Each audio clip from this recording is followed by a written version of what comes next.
Occasion ఏదైనా location ఎక్కడైనా తెలుగువారి వేడుక అంటే ఆలివ్ మిఠాయి ఉండాల్సిందే.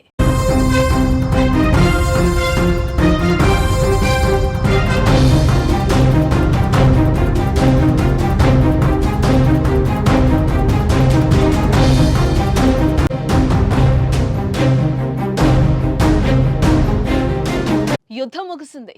సరిహద్దులో ఉద్రిక్తత పరిస్థితులు తగ్గాయి. కానీ సరిహద్దు వెంబడి ఉన్న గ్రామ ప్రజల్లో భయం పోలేదు. ముఖ్యంగా జమ్మూ కాశ్మీర్లో సాధారణ పరిస్థితులు కనిపించడం లేదు. ఇళ్లకు రావడానికి ప్రజలు భయపడుతున్నారు. దీనికి కారణం పాకిస్తాన్ చేసిన కుట్రలు. అవును, భారత సైన్యంతో పోటీ పడలేక సామాన్యులను పాకిస్తాన్ టార్గెట్ చేసింది. ఎల్ఓసి వెంబడి ఉన్న పూంచ్, రాజౌరి జిల్లాల్లోని గ్రామాల్లోకి తూటాలను పంపింది. ఆ గ్రామాల్లో ఇంకా చాలా పేలని గుండ్లు పడి ఉండడంతో ఆందోళన వ్యక్తమవుతోంది.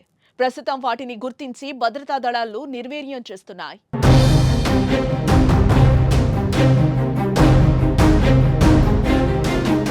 పహల్గామ్ ఉగ్రదాడికి ప్రతీకారంగా భారత్ ఆపరేషన్ సింధూర్ పేరుతో పాక్లోకి ఉగ్ర స్థావరాలపై దాడి చేసింది. 100 మంది ఉగ్రవాదులను మట్టుబెట్టింది. భారత్ దెబ్బకు తట్టుకోలేకపోయిన పాకిస్తాన్ సరిహద్దుల్లో కాల్పుల విరమణ ఒప్పందానికి తూట్లు పొడుస్తూ నిత్యం కాల్పులు జరిపింది. భారత్ ఆ దేశంలోని సైనిక స్థావరాలు, క్షిపణి వ్యవస్థ, పోర్టులు, ఎయిర్ బేస్లను లక్ష్యంగా చేసుకుని దాడులు చేస్తే పాకిస్తాన్ మాత్రం అమాయక ప్రజల ఇళ్లపై బాంబులు వేసింది. జమ్మూ కాశ్మీర్, రాజస్థాన్, పంజాబ్, హర్యానా సరిహద్దు ప్రాంతాల్లో దాడులకు ఉపక్రమించింది. అయితే భారత సైన్యం వాటిని సమర్థవంతంగా తిప్పికొట్టింది. కానీ పాక్ జరిపిన కాల్పుల్లో సుమారు 22 మంది మరణించారు. 50 మంది దాకా గాయపడ్డారు. ఎక్కువగా పూంచ్ జిల్లాలో మరణాలు సంభవించాయి. అనేక ఇళ్లు, భవనాలు దెబ్బతిన్నాయి. అయితే పాకిస్తాన్ మాత్రం తాము ప్రజలపై దాడి చేయలేదని వాదించింది. ఇప్పుడు ఆ దేశం చేసిన దాడులకు సాక్ష్యాలుగా పేలని గుండ్లు కనిపిస్తున్నాయి.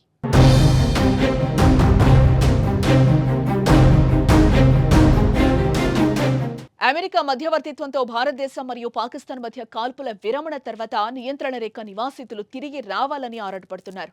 మరికొందరు తిరిగి రావటం ప్రారంభించారు. అయితే కాల్పుల కారణంగా అనేక పేలని షెల్స్ కనిపిస్తూ ఉండడంతో అంతా ఆందోళనకు గురవుతున్నారు. ఇప్పటికే చాలా షెల్స్ భద్రతా బలగాలు నాశనం చేశాయి. సోమవారం నుంచి రాజౌరి జిల్లాలో ఈ ఆపరేషన్ చేపట్టి చెల్లాచెదురుగా పడి ఉన్న షెల్స్ ను కనుగొంటున్నారు. ఆపరేషన్ పూర్తయ్యే వరకు ఎవరూ గ్రామాలకు రావద్దని అధికారులు సూచిస్తున్నారు.